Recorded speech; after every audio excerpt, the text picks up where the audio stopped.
মহান স্বাধীনতা দিবস সামনে রেখে বর্ণিল সাজে সাজানো হয়েছে রাজধানী ঢাকা। বীর শহীদদের প্রতি শ্রদ্ধা জানাতে প্রস্তুত জাতীয় স্মৃতিসৌধ। অতীতে স্বাধীনতা বিরোধীদের হাতেই পদক তুলে দিয়ে সম্মাননার অবমাননা করা হয়েছে বললেন প্রধানমন্ত্রী। 7 বিশিষ্ট ব্যক্তিত্বকে দেয়া হলো স্বাধীনতা পদক। নির্বাচন কমিশনে মনোনয়নপত্র দাখিলের সময় পেছানোর প্রস্তাব বিএনপির। সময় বাড়ানোর সুযোগ নেই, জবাব সিইসির। মিন্টু ও আব্দুল সালামের পক্ষে মনোনয়নপত্র সংগ্রহ। পেট্রোল বোমায় দগ্ধ হয়ে মৃত্যুর মিছিলে যোগ হলো আরও 2 জনের নাম। 6 বোনের একমাত্র ভাই ইয়াদুলকে হারিয়ে মাগুরায় স্বজনদের মাতম। এবং আজ সিডনিতে দ্বিতীয় সেমিফাইনালে মুখোমুখি ভারত ও অস্ট্রেলিয়া। পরিসংখ্যানে ধনীদের চেয়ে এগিয়ে ক্লার্কের দল। বাংলাদেশের দর্শকদের সমর্থন অজিতের দিকে। ফেয়ার প্লে যদি হয় তাহলে অস্ট্রেলিয়াই জিতবে। ভারত বাংলাদেশের সাথে চিটিং করেছে।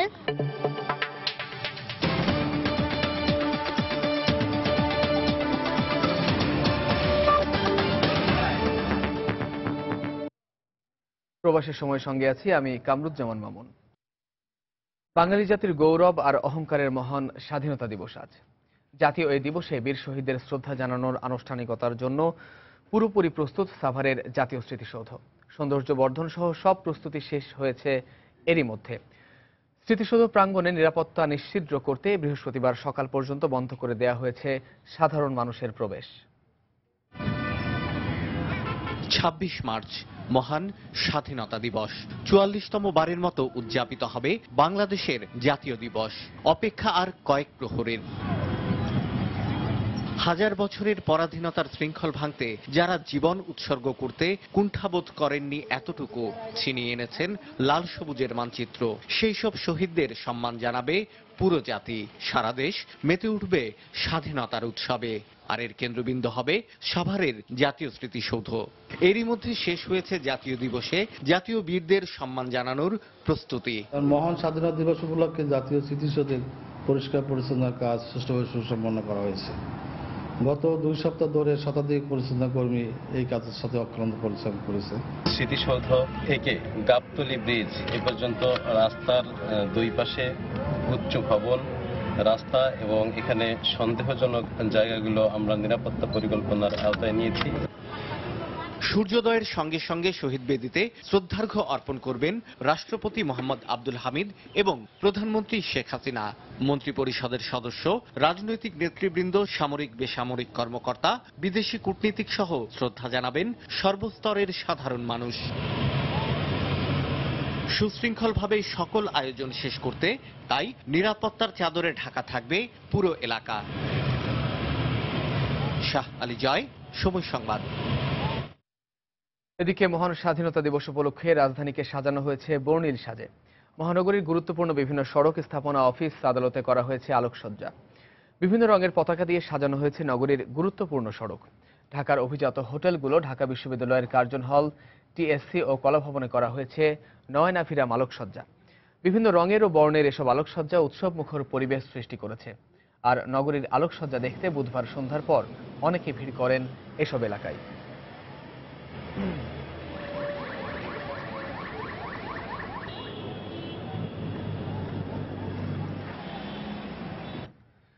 এদিকে আলোর ডাক দিয়ে 25 মার্চের ভয়াল কাল রাত স্মরণ করল সেক্টর কমান্ডার্স ফোরাম ও মুক্তিযোদ্ধারা। বুধবার রাত 11:15টায় ঐতিহাসিক সোহরাওয়ার্দী উদ্যানের শিখা চিরন্তন প্রাঙ্গণে সেক্টর কমান্ডার্স ফোরামের উদ্যোগে আয়োজন করা হয় এই বিশেষ অনুষ্ঠানের। স্বাধীন বাংলা বেতার কেন্দ্রের শিল্পীদের দেশাত্মবোধক গানের মধ্য দিয়ে শুরু হয় অনুষ্ঠান। একই সঙ্গে নতুন প্রজন্মের শিল্পীদের গণসঙ্গীত আর আবৃত্তির মধ্য দিয়ে মার্চের ভয়াল সেই দিনটিকে স্মরণ করা হয়। পরে মুক্তিযুদ্ধ চলাকালীন প্রজন্ম জাতীয় পতাকা তুলে দেয় বর্তমান প্রজন্মের হাতে। এদিকে ঢাকা বিশ্ববিদ্যালয়ের জগন্নাথ হলের শহীদ বেদিতে আলোক মশাল জ্বালিয়ে আর মোমবাতি প্রজ্বলনের মাধ্যমে সেই ভয়াল রাতকে স্মরণ করা হয়।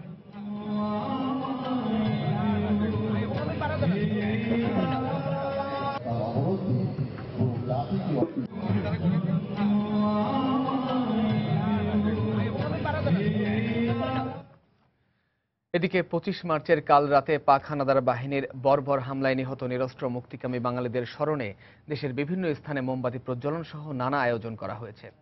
বুধবার সন্ধ্যায় রংপুরে ঘাতক দালাল নির্মূল কমিটির উদ্যোগে একটি আলোর মিছিল বের করা হয়। পরে তারা বধ্যভূমিতে গিয়ে মোমবাতি প্রজ্বলন করেন। এছাড়া উদীচী শিল্পী গোষ্ঠী কেন্দ্রীয় শহীদ মিনারে মোমবাতি প্রজ্বলন করে।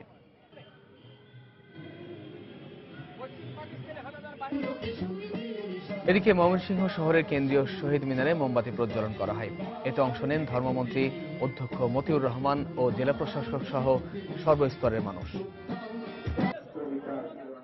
25 মার্চকে আন্তর্জাতিক গণহত্যা দিবস হিসেবে স্বীকৃতির দাবিতে ফেনীর কেন্দ্রীয় শহীদ মিনারে মোমবাতি প্রজ্বলন করেছেন বিভিন্ন রাজনৈতিক, সামাজিক ও সাংস্কৃতিক সংগঠনের নেতাকর্মীরা। গাইবান্ধায় শহীদ মিনার চত্বর থেকে আলোর মিছিল বের করা হয়। মিছিলটি গাইবান্ধা স্টেডিয়াম সংলগ্ন বধ্যভূমিতে গিয়ে শেষ হয়। পরে সেখানে শহীদদের স্মরণে 1 মিনিট নীরবতা পালন করা হয়।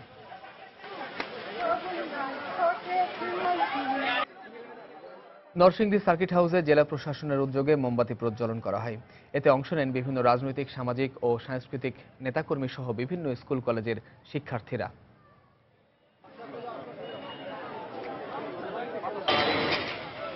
এছাড়া নারায়ণগঞ্জ, মাদারীপুর, টাঙ্গাইল, কুড়িগ্রাম, কিশোরগঞ্জ ও নওগাঁতে নানা কর্মসূচির মধ্য দিয়ে 25শে মার্চ রাতে নিহত নিরপরাধ বাঙালিদের স্মরণ করা হয়।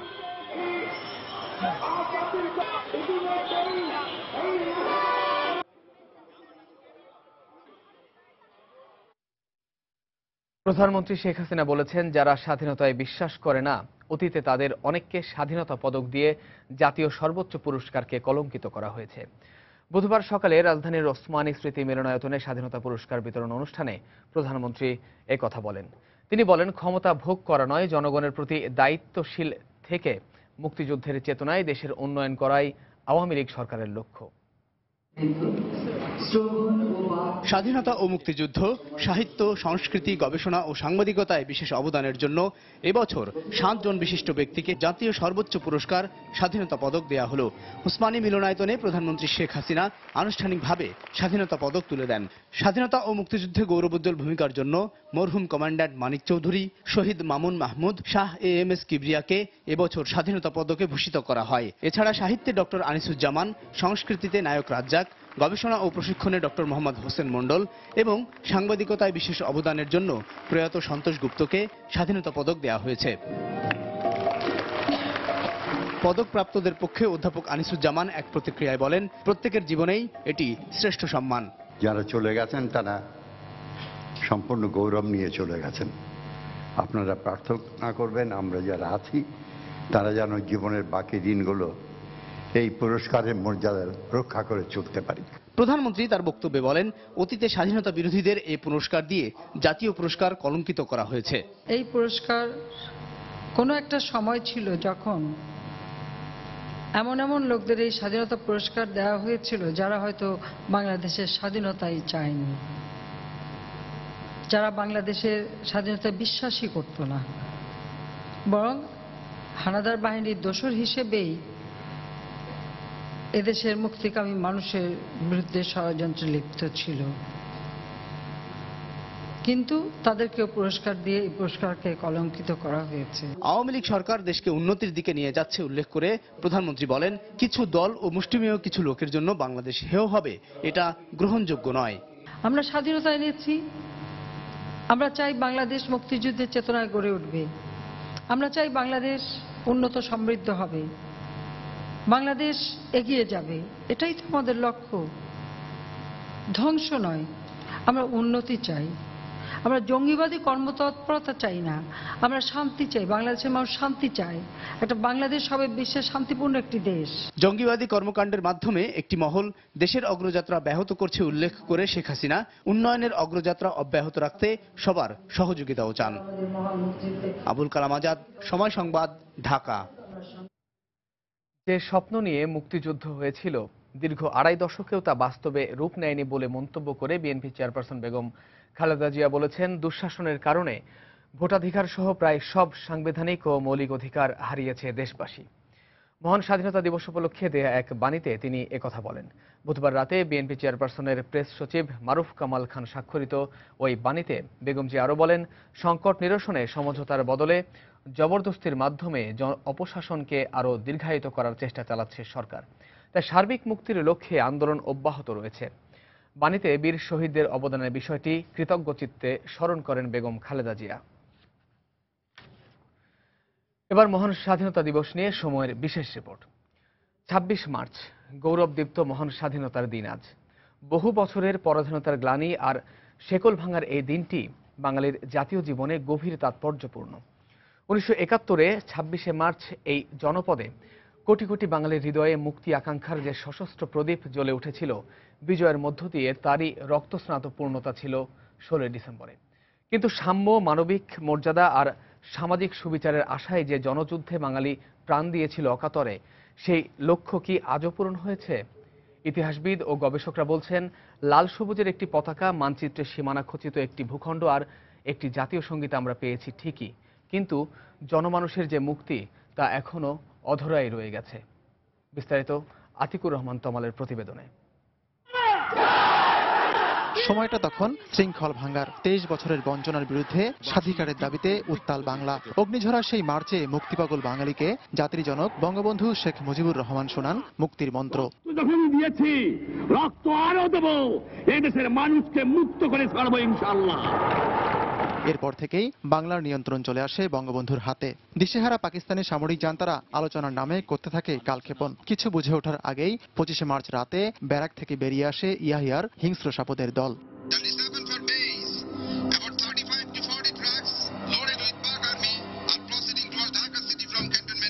রক্তে রঞ্জিত হয় ঢাকার রাজপথ, সবুজ বাংলার শ্যামল প্রান্তর। সে রাতে গ্রেফতারের আগে ওয়্যারলেসে বঙ্গবন্ধু স্বাধীনতার ঘোষণা দেন। একদিন পর চট্টগ্রামের কালুরঘাট বেতার কেন্দ্র থেকে বঙ্গবন্ধুর পক্ষে ঘোষণাটি পাঠ করেন মেজর জিয়াউর রহমান।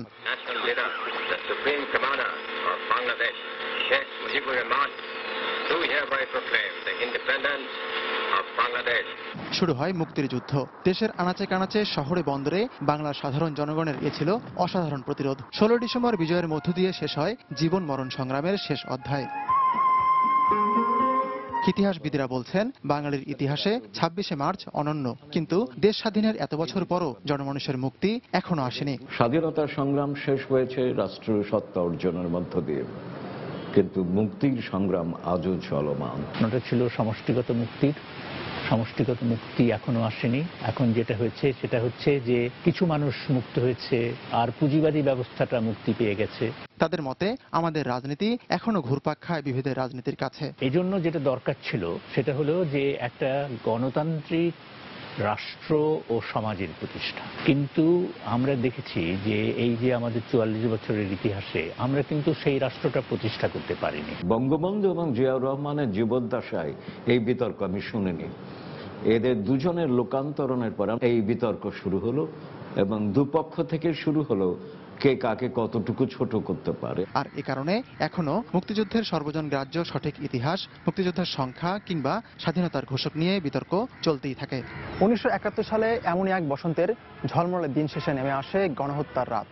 ধ্বংসের সেই কিনার থেকে ঘুরে দাঁড়ানো অদম্য বাঙালি একসাগর রক্তে ভেসে অর্জন করে কাঙ্ক্ষিত স্বাধীনতা। কিন্তু স্বাধীনতার এত বছর পরও আমরা কি পেরেছি সেই ত্যাগকে ধারণ করতে? আতিকুর রহমান তমাল, সময় সংবাদ, সাভার। সিটি কর্পোরেশন নির্বাচনে মনোনয়নপত্র সংগ্রহ ও জমা দেওয়ার সময়সীমা বাড়ানোর সুযোগ নেই। বিএনপি সমর্থক শত নাগরিক কমিটির এ সংক্রান্ত দাবির পরিপ্রেক্ষিতে একথা জানিয়েছেন প্রধান নির্বাচন কমিশনার কাজী রকিবউদ্দিন আহমেদ। বুধবার বিকেলে বিএনপি সমর্থক প্রতিনিধি দলটি সিএসির সঙ্গে দেখা করে ওই দাবি জানায়। বিএনপির নীতি নির্ধারক পর্যায়ের কয়েকজন প্রতিনিধি দলে থাকলেও দলটির সমর্থিত প্রার্থীরা ৩ সিটি নির্বাচনে অংশ নেবেন কিনা সে ব্যাপারে নিশ্চিত করে কিছু জানা যায়নি তাদের কাছ থেকে। রামিম হাসানের রিপোর্ট। সকাল থেকেই গুঞ্জন ওঠে অধ্যাপক এমাজউদ্দিনের নেতৃত্বে বিএনপির প্রতিনিধি দল আসবে নির্বাচন কমিশনে। কমিশনের পক্ষ থেকে জানানো হয়, প্রতিনিধি দলটিকে বিকেল 3:30টায় প্রধান নির্বাচন কমিশনার সাক্ষাতের সময় দিয়েছেন। বিকেল 3:15টায় অধ্যাপক এমাজউদ্দিন, বিএনপি চেয়ারপারসনের উপদেষ্টা খন্দকার মাহবুব হোসেন সহ 6 সদস্যের প্রতিনিধি দল দেখা করেন প্রধান নির্বাচন কমিশনারের সাথে। ধারণা করা হচ্ছিল দলটি সাক্ষাৎ শেষে বের হলে বিএনপি এ নির্বাচনে প্রার্থী সমর্থন দেবে কিনা তা জানা যাবে। কিন্তু এমাজউদ্দিন জানান, তারা বিএনপির প্রতিনিধিত্ব করতে আসেননি। শতনাগরিক কমিটির পক্ষ থেকে মনোনয়নপত্র সংগ্রহ ও দাখিলের সময়সীমা বাড়ানো সহ এ নির্বাচন সুষ্ঠু করতে 6 দফা দাবি জানানো হয়েছে নির্বাচন কমিশনের কাছে। দাখিলের জন্য 2/3 এই অর্থাৎ টাইমটা বড় ব্যাপার না, ওইটা ওইদিকে আমাদের দৃষ্টি নেই, ছিল না। আমাদের দৃষ্টিটা ছিল যে বর্তমানে বহু ভোটার আছেন যারা ঘুরে বেড়াচ্ছেন বা আত্মগোপন করে আছেন। এ ব্যাপারে প্রধান নির্বাচন কমিশনার জানান, আগামী 3 দিন সরকারি ছুটিতেও প্রার্থীরা মনোনয়নপত্র সংগ্রহ ও জমা দিতে পারবে।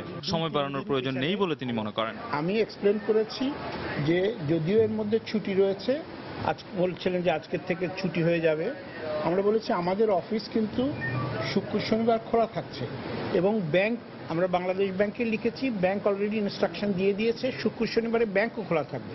কাজেই 2 দিন তো এখানে পাওয়া গেল, তো এটাতে কোনো অসুবিধা হওয়ার কথা না। এই প্রতিনিধি দলের কমিশনে আসা এ নির্বাচনে বিএনপি সমর্থিত প্রার্থীদের অংশগ্রহণের সবুজ সংকেত কিনা এ ব্যাপারে প্রধান নির্বাচন কমিশনারও জানান, তারা আজ বিএনপির পক্ষ থেকে আসেননি। রামিম হাসান, সময় সংবাদ, ঢাকা। এদিকে বুধবারও ঢাকা উত্তর ও দক্ষিণ সিটি নির্বাচনে মেয়র ও কাউন্সিলর পদে মনোনয়নপত্র ফরম সংগ্রহ করেছেন সম্ভাব্য প্রার্থীরা। ঢাকা দক্ষিণ সিটি নির্বাচনে মেয়র পদে বিএনপি নেতা আব্দুস সালাম এবং ঢাকা উত্তর সিটি নির্বাচনে বিএনপি নেতা আব্দুল আওয়াল মিন্টুর পক্ষে মনোনয়নপত্র সংগ্রহ করেছেন তাদের প্রতিনিধিরা। এছাড়া আওয়ামী লীগের সাবেক সাংসদ গোলাম মাওলা রনির পক্ষেও মনোনয়ন ফরম সংগ্রহ করেছেন তার প্রতিনিধি। যদিও সিটি কর্পোরেশন নির্বাচন একটি নির্দলীয় নির্বাচন, তারপরেও নির্বাচন করতে ইচ্ছুক এমন সকল প্রার্থী কোনো না কোনো রাজনৈতিক দলের সমর্থনে এই নির্বাচনে অংশ নিচ্ছেন। যদিও গত কয়েকদিন ধরে বিএনপি সমর্থিত প্রার্থীদের মনোনয়ন ফর্ম সংগ্রহ করতে খুব একটা দেখা যায়নি, কিন্তু বুধবারের চিত্র ছিল একেবারেই ভিন্ন। বিকেলে ঢাকা দক্ষিণ সিটি কর্পোরেশনের মেয়র পদে বিএনপি নেতা আব্দুস সালামের পক্ষে মনোনয়ন ফর্ম সংগ্রহ করা হয়। এছাড়া ঢাকা উত্তরে বিএনপি নেতা আব্দুল আওয়াল মিন্টুর পক্ষে মনোনয়নপত্র সংগ্রহ করেন তার 2 ছেলে। বিএনপির অর্থ বিষয়ক সম্পাদক আব্দুস সালামের পক্ষে এটা সংগ্রহ করেছি। আজকে আমরা আব্দুল আওয়াল মিন্টুর জন্য আসছি এখানে। যদি ইলেকশনটা হয় এবং যদি আমরা ইলেকশনে যোগ দিই, তাহলে তো আমরা definitely BNP chairperson Begum Khaleda জিয়ার এন্ডোর্সমেন্ট এবং দোয়া নিয়েই তো করব। এদিকে সাবেক আওয়ামী লীগ সাংসদ গোলাম মাওলা রনি এবং বিএনপি সমর্থিত কারাবন্দী শিক্ষক সেলিম ভূঁইয়ার পক্ষে মনোনয়নপত্র সংগ্রহ করা হয়। এছাড়া রাজধানীর বিভিন্ন থানার বিএনপি নেতাকর্মীদেরও কাউন্সিলর পদে মনোনয়ন ফর্ম সংগ্রহ করতে দেখা গেছে। এদিকে আচরণবিধি লঙ্ঘনের অভিযোগে ঢাকা উত্তর সিটি কর্পোরেশনের সম্ভাব্য মেয়র প্রার্থী এখলাস উদ্দিন মোল্লা সহ 6 জনকে এবং দক্ষিণে 18 জন কাউন্সিলর প্রার্থীকে কারণ দর্শানোর নোটিশ দিয়েছে নির্বাচন কমিশন। আচরণবিধি সকল প্রার্থীকে অবশ্যই মেনে চলতে হবে। আচরণবিধির ব্যাপারে আমরা কোনো ধরনের ছাড় দেব না। মৌসুম ইসলাম, সময় সংবাদ, ঢাকা। দেব না। এদিকে চট্টগ্রাম সিটি কর্পোরেশন নির্বাচনে মেয়র পদে এম মনজুর আলমকে সমর্থন দিয়েছে বিএনপি। বুধবার রাতে জিইসি কনভেনশন সেন্টারে বিএনপি সমর্থিত পেশাজীবী সংগঠন চট্টগ্রাম উন্নয়ন আন্দোলনের আহ্বায়ক ডক্টর আবুল কালাম আজাদ সংবাদ সম্মেলন করে এই ঘোষণা দেন। চট্টগ্রাম উন্নয়ন আন্দোলনের পক্ষ থেকে মহানগরীর চলমান উন্নয়ন কার্যের ধারাবাহিকতা রক্ষার স্বার্থে বর্তমান মেয়র জনাব মোহাম্মদ মনজুর আলমকে পুনরায় মেয়র পদে মনোনয়নের ঘোষণা দিচ্ছি। আসন্ন সিটি কর্পোরেশন নির্বাচনকে কেন্দ্র করে আইন শৃঙ্খলা পরিস্থিতির অবনতির কোনো আশঙ্কা নেই বলে মন্তব্য করেছেন আইন শৃঙ্খলা সংক্রান্ত মন্ত্রিসভা কমিটির সভাপতি শিল্পমন্ত্রী আমির হোসেন আমু। বুধবার দুপুরে স্বরাষ্ট্র মন্ত্রণালয়ের সম্মেলন কক্ষে কমিটির বৈঠক শেষে সাংবাদিকদের একথা বলেন তিনি। দোকানপাট খুলছে, রাস্তাঘাটে যানবাহন বৃদ্ধি পেয়েছে আগের চেয়ে বেশি, সবকিছু স্বাভাবিক অবস্থা আছে। তবে তারপরে আমাদের আইন শৃঙ্খলা রক্ষা বাহিনী অত্যন্ত তৎপর রয়েছেন যে এই যে একটা দম নিল তারা এরপরে আবার কোনো নতুন উদ্যমে আসেই না, সেই ব্যাপারেও তাদের সতর্ক দৃষ্টি রয়েছে। সিটি কর্পোরেশন নির্বাচন হবে, সেই নির্বাচনের ব্যাপারেও তারা ইতিমধ্যে একটা জরিপ করে সেইভাবে প্রস্তুতি নিচ্ছে যাতে করে যারা মাসেল পাওয়ার তারা এই মাসেল পাওয়ার নিয়ে সিটি কর্পোরেশন নির্বাচনে কোনো রকম বিশৃঙ্খলা অবস্থা সৃষ্টি করতে না পারে। প্রবাসের সময় আরও থাকছে। কাজ শুরুর প্রায় 16 বছর পর সোহরাওয়ার্দী উদ্যানে স্থাপিত স্বাধীনতা জাদুঘরের উদ্বোধন হচ্ছে আজ।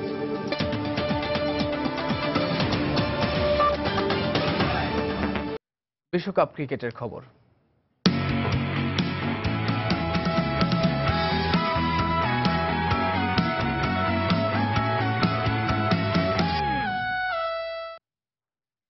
বিশ্বকাপ ক্রিকেটের দ্বিতীয় সেমিফাইনাল মাঠে গড়াবে আজ। আসরের বর্তমান চ্যাম্পিয়ন ভারত মুখোমুখি হবে স্বাগতিক ও অন্যতম ফেভারিট অস্ট্রেলিয়ার। দুদলই দারুণ ফর্মে থাকায় জমজমাট এক লড়াই দেখার অপেক্ষায় ক্রিকেট দুনিয়া।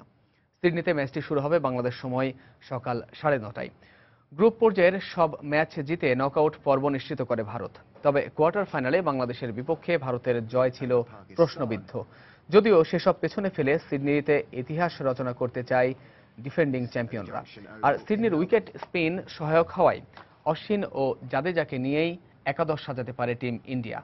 ফলে অপরিবর্তিত একাদশ নিয়েই মাঠে নামবে ধোনির দল।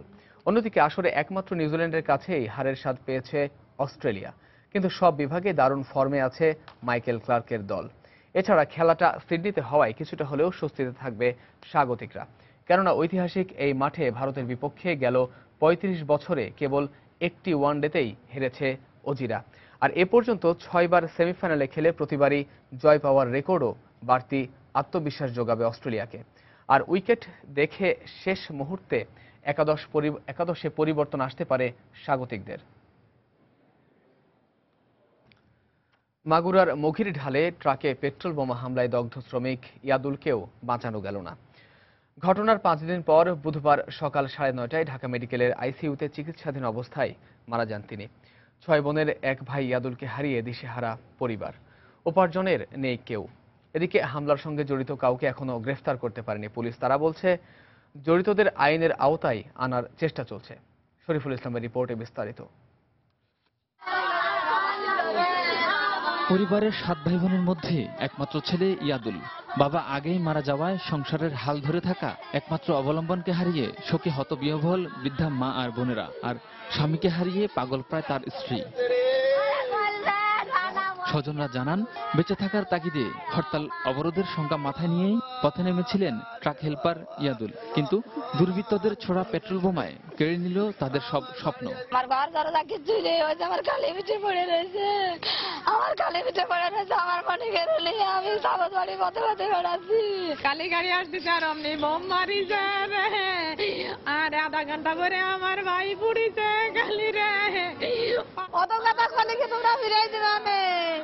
আমার ভাইয়ের মতো এরকম কত ভাই শেষে যাবে, এ সমস্ত বন্ধ করেন আপনারা। আমরা শান্তি মতো বসবাস করতে চাই। মাগুরা জেলা পুলিশের পক্ষ থেকে জানানো হয়েছে, শিগগিরই এই হামলা সঙ্গে জড়িতদের গ্রেফতার করা হবে। যারা জড়িত এই ধরনের নাশকতাকারী যারা, তাদেরকে আইনের আওতায় আনার জন্য আমাদের অভিযান অব্যাহত আছে। গত 21 মার্চ মাগুরার মগিরঢালে ট্রাকে পেট্রোল বোমা হামলায় এর আগে প্রাণ হারিয়েছেন আরো 3 শ্রমিক।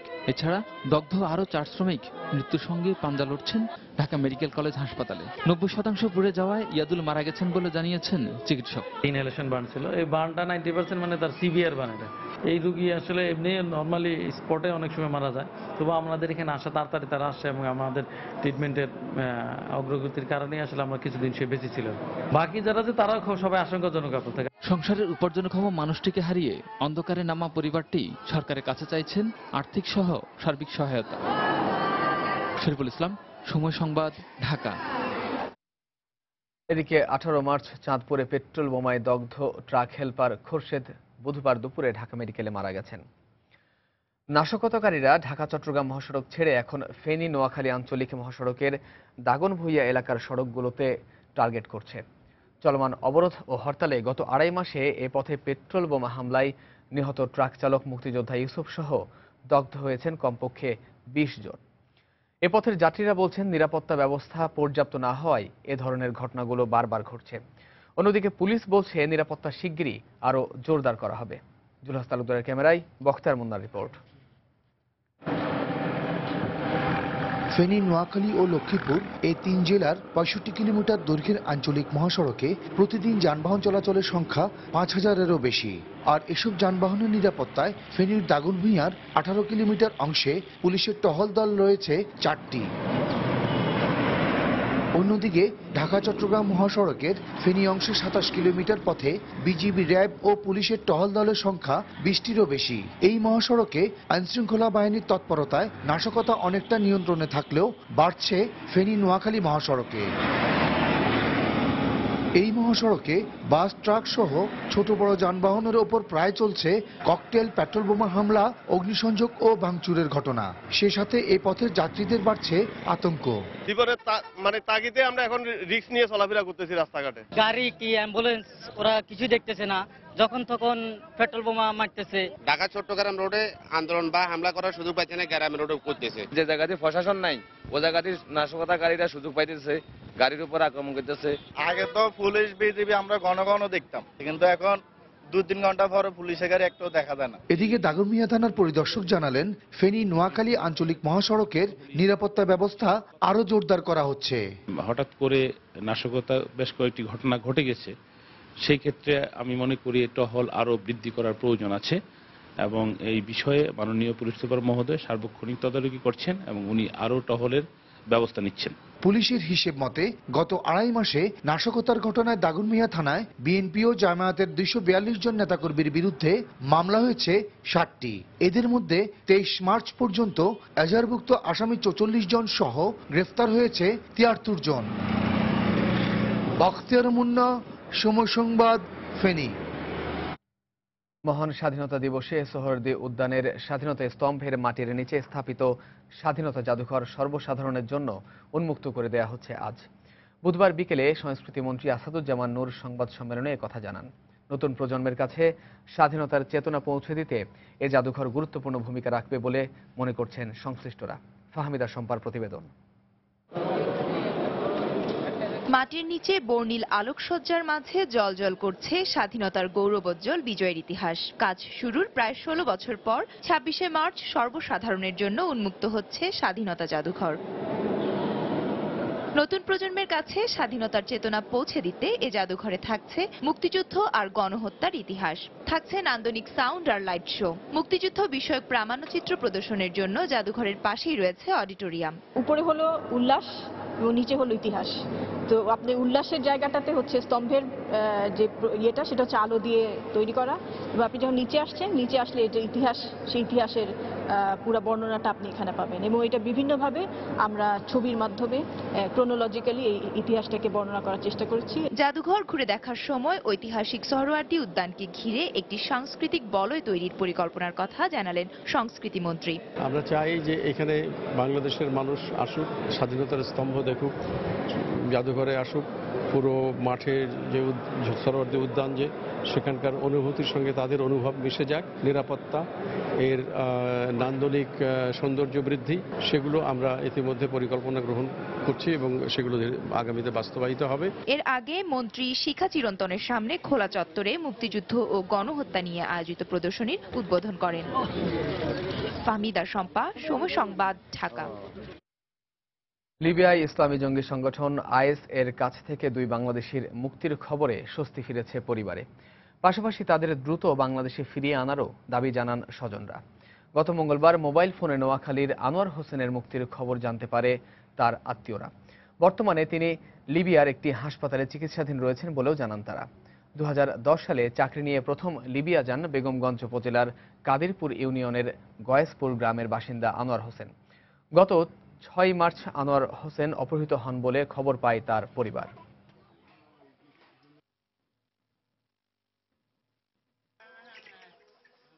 এদিকে গত মঙ্গলবার 12:30টার দিকে লিবিয়ায় বাংলাদেশি দূতাবাস থেকে জামালপুরের হেলাল উদ্দিনের মুক্তির খবর জানানো হয়। বর্তমানে লিবিয়ার একটি হাসপাতালে তিনি চিকিৎসাধীন আছেন বলেও তার পরিবারকে নিশ্চিত করে দূতাবাস। হেলাল উদ্দিন মাদারগঞ্জ উপজেলার আদারভিটা ইউনিয়নের দক্ষিণ গজারিয়া গ্রামের বাসিন্দা। তাকে দ্রুত দেশে ফিরিয়ে আনার দাবিও জানান স্বজনরা। আমার 5টা ছেলে মেয়ে, নাকি আমার স্বামীর জীবিত খবর পাইছি, আমার স্বামী কেছেন, আমি সুস্থ হলে ফিরে পাই। আজ আমরা পাইছি যে আমার বাবা জীবিত আছে, আমার বাবাকে সুস্থ হলে দেশে ফিরে পাই। সরকারের কাছে এই আবেদন। হেলালকে জঙ্গিরা ছেড়ে দিয়েছে, উনি হসপিটালে আছে, সুস্থ করে এই সরকারের কাছে আমাদের অনুরোধ যেন অতি তাড়াতাড়িতে হেলালকে আমাদের মাঝে ফিরে দেয়। দ্বিতীয় দিনের মতো রাজধানীর গুরুত্বপূর্ণ এলাকায় অবৈধ স্থাপনা উচ্ছেদ অভিযান চালিয়েছে রাজধানী উন্নয়ন কর্তৃপক্ষ রাজক। অভিযানে 11টি প্রতিষ্ঠান সিলগালা, গুলশান লেকের 2টি অবৈধ স্থাপনা উচ্ছেদ ও লেক ভরাটের দায়ে একজনকে আটক করা হয়। বুধবার বেলা 11টার দিকে গুলশান 1 নম্বরের 20 নম্বর সড়কের অনুমোদনহীন একটি গ্যারেজ সিলগালার মাধ্যমে শুরু হয় অভিযান। আবাসিক এলাকায় বাণিজ্যিক প্রতিষ্ঠান পরিচালনার দায়ে পরবর্তীতে আরও 2টি গ্যারেজ, একটি ইংরেজি মাধ্যম স্কুল, 2টি বহুতল বিশিষ্ট আবাসিক হোটেল ও একটি ডেন্টাল ক্লিনিক সহ 11টি প্রতিষ্ঠান সিলগালা করা হয়। এদিকে গুলশান লেক ভরাট ও স্থাপনা নির্মাণের দায়ে জলাধার আইনে একজনকে আটক ও ওই স্থানে নির্মিত 2টি টিনের ঘর উচ্ছেদ করে আদালত।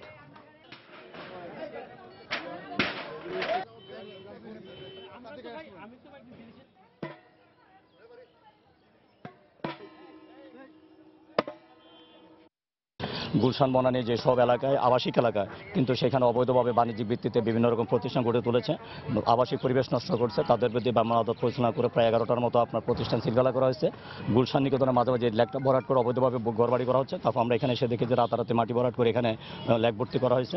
আমরা জলাধার আইনে একজন আসামিকে গ্রেপ্তার করে গুলশান থানায় সোপর্দ করেছি। তার বিরুদ্ধে আইনগত ব্যবস্থা নেওয়া হবে এবং এই মাটি ওসিডি রাজু কর্তৃপক্ষ তুলে ফেলবেন। এবার প্রবাসের খবর। বাংলাদেশের 44তম স্বাধীনতা দিবস উপলক্ষে মঙ্গলবার নিউ ইয়র্কের কুইন্সে আয়োজন করা হয় এক অনুষ্ঠানের। এ সময় কুইন্সের বড় প্রেসিডেন্ট মেলিন্ডা কাটোজ আশ্বাস দেন, এশিয়ান টাইগার বাংলাদেশের স্বাধীনতা দিবস পালনে সব ধরনের সহযোগিতা করবে তার প্রশাসন। আমাদের নিউ ইয়র্ক প্রতিনিধি শিহাবুদ্দিন কিসলুর পাঠানো তথ্য ছবি নিয়ে ডেস্ক রিপোর্ট। বাংলাদেশের স্বাধীনতার 44তম দিবস উদযাপনে নানা কর্মসূচি হাতে নিয়েছে নিউ ইয়র্ক প্রবাসী বাঙালিরা। মঙ্গলবার কুইন্সের বড় হলে এই উপলক্ষে আয়োজন করা হয় এক অনুষ্ঠানে। এতে প্রধান অতিথি ছিলেন কুইন্সের বড় প্রেসিডেন্ট মেলিন্ডা কাটস। এ সময় তিনি বাংলাদেশিদের ভূয়সী প্রশংসা করেন। এশিয়ান টাইগার বাংলাদেশের স্বাধীনতা দিবস পালন করতে পেরে আমি গর্বিত। আমেরিকায় আমরা সবসময় শিখেছি সবার সংস্কৃতিকে সম্মান জানাতে, তাই অভিবাসীদের পছন্দের শীর্ষে আছে যুক্তরাষ্ট্র, আর যুক্তরাষ্ট্রের মধ্যে কুইন্স তাদের সবার প্রিয়। কুইন্সের বিভিন্ন প্রান্তে দেখা যাবে বিভিন্ন দেশের বিভিন্ন সংস্কৃতির মানুষকে। অনুষ্ঠানে উপস্থিত ছিলেন জাতিসংঘে নিযুক্ত বাংলাদেশের স্থায়ী রাষ্ট্রদূত ডক্টর AK আব্দুল মোমেন। এ সময় তিনি আশা প্রকাশ করেন, যুক্তরাষ্ট্র বাংলাদেশের ঘনিষ্ঠ সম্পর্কই একযোগে কাজ করতে সহায়ক ভূমিকা রাখবে। একজন বাংলাদেশী হিসেবে আমি গর্বিত। বাংলাদেশ এবং যুক্তরাষ্ট্রের যে অসাধারণ সম্পর্ক রয়েছে তা নিয়ে জাতিসংঘ খুবই আশাবাদী। ভবিষ্যতে এই দুই দেশ এক হয়ে বিশ্বের শান্তি প্রতিষ্ঠায় কাজ করবে বলে আশা করছি আমি। অনুষ্ঠানে সামাজিক বিভিন্ন ক্ষেত্রে অবদানের জন্য 5 প্রবাসী বাংলাদেশিকে সম্মাননা দেওয়া হয়। পরে প্রবাসী বাঙালি শিশুরা অনুষ্ঠানে দেশাত্মবোধক গান ও নাচ পরিবেশনা করে। সময় সংবাদ, নিউ ইয়র্ক। প্রবাসীদের সেবার মাধ্যমে ফ্রান্সে শক্তিশালী বাংলাদেশি কমিউনিটি গঠনের প্রত্যয় নিয়ে গত রোববার প্যারিসে সংবাদ সম্মেলন করে ঢাকা বিভাগ অ্যাসোসিয়েশন। এতে বক্তারা বলেন, ঢাকা বিভাগ অ্যাসোসিয়েশন প্রবাসে বিভিন্ন জনমুখী কর্মসূচি ও উন্নয়নমূলক পরিকল্পনা ইউরোপের প্রবাসীদের জানাতে এবং নবাগত প্রবাসীদের সব সমস্যা সমাধানে কাজ করে যাচ্ছে। তারা আরও বলেন, আঞ্চলিক সম্প্রীতির ঊর্ধ্বে উঠে ইউরোপের মডেল সংগঠন হিসেবে প্রবাসীদের মাঝে উদাহরণ সৃষ্টি করতে চায় ঢাকা বিভাগ অ্যাসোসিয়েশন। সংগঠনের সভাপতি শাহজাহান সারুর সভাপতিত্বে ও সাধারণ সম্পাদক বেজানুর রহমান এর পরিচালনায় এ সময় সংগঠনের বিভিন্ন পরিকল্পনা লিখিতভাবে তুলে ধরেন সংগঠনের সম্পাদক জাহিদুর রহমান।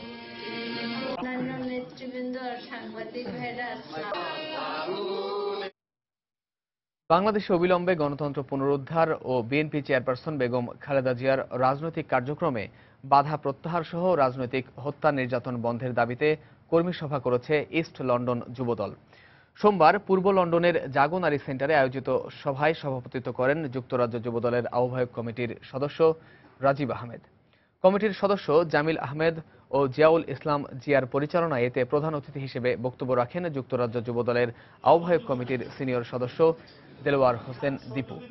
বিশেষ অতিথি ছিলেন রহিম উদ্দিন, সাব্বির আহমদ ময়না, দেওয়ান আব্দুল বাসিত, মোশতাক আহমদ, সাবেক সিলেট সিটি কাউন্সিলর আব্দুল কাদির শামসু, সোলেহিন করিম চৌধুরী ও ওবায়দুল চৌধুরী এমদাদ সহ আরও অনেকে।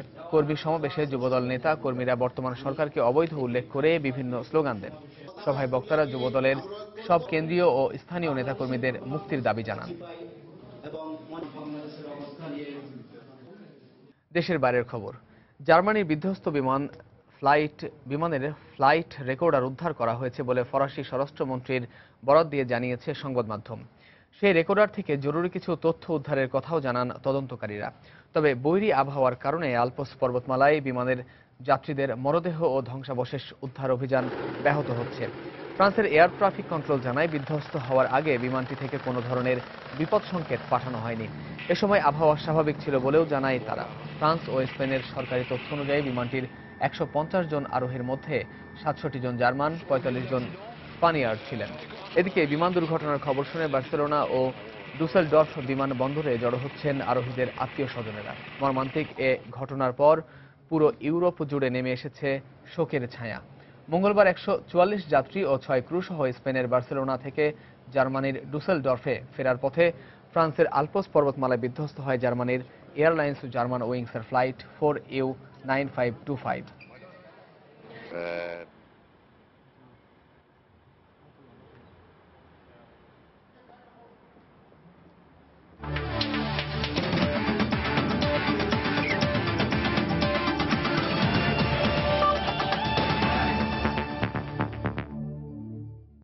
আবারও বিশ্বকাপ ক্রিকেটের খবর। বিশ্বকাপের দ্বিতীয় সেমিফাইনাল অস্ট্রেলিয়া ভারত ম্যাচে বাংলাদেশের সমর্থকদের মাঝে একটু ভিন্ন আগ্রহ লক্ষ্য করা গেছে। দেশের বেশিরভাগ ক্রিকেট ভক্ত ধোনির ভারতকে নয়, সমর্থন করবেন মাইকেল ক্লার্কের অস্ট্রেলিয়াকে। তাদের বিশ্বাস, শেষ হাসিটা হাসবে স্বাগতিক অস্ট্রেলিয়ায়। ইতিহাসে একটা স্মরণীয় হয়ে থাকবে, ওরা চুরি করে জিতেছে। তো আমি চাবো যে কালকে ইন্ডিয়া জিতুক এবং ইন্ডিয়া কাপটা নিয়ে যাক, যেন তাদের ইতিহাসে একটা কালো দাগ হয়ে থাকে। ভারত বাংলাদেশের সাথে চিটিং করেছে।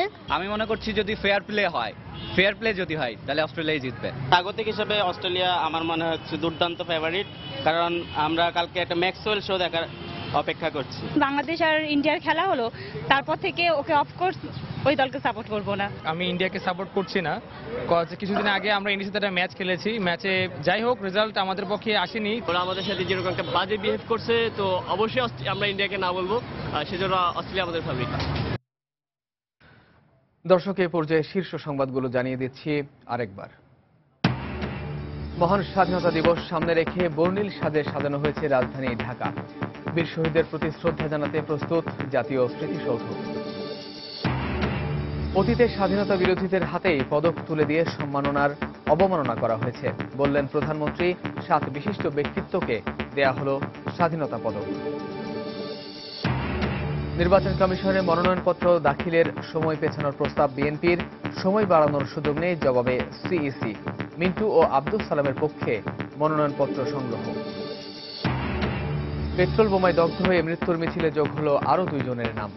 6 বোনের একমাত্র ভাই ইয়াদুলকে হারিয়ে মাগুরায় স্বজনদের মাতম। এবং আজ সিডনিতে দ্বিতীয় সেমিফাইনালে মুখোমুখি ভারত ও অস্ট্রেলিয়া। পরিসংখ্যানে ধোনিদের চেয়ে এগিয়ে ক্লার্কের দল। বাংলাদেশের দর্শকদের সমর্থন অজিদের দিকে। ফেয়ার প্লে যদি হয় তাহলে অস্ট্রেলিয়াই জিতবে। ভারত বাংলাদেশের সাথে চিটিং করেছে। দর্শক, এই ছিল প্রবাসের সময়। যে কোনো খবর পেতে ভিজিট করুন সময়নিউজ.tv। যে কোনো রবি ও সিরিজের নম্বর থেকে সময় সংবাদের খবর, অনুষ্ঠান সূচি জানতে এবং যে কোনো তথ্য সময় সংবাদকে জানাতে ডায়াল করুন 16242 নম্বরে। এছাড়া মাত্র পাওয়া খবর আপনার মোবাইলে পেতে SMS করুন স্টার্ট স্পেস BN লিখে পাঠিয়ে দিন 16242 নম্বরে। আর সঙ্গে থাকুন সময়।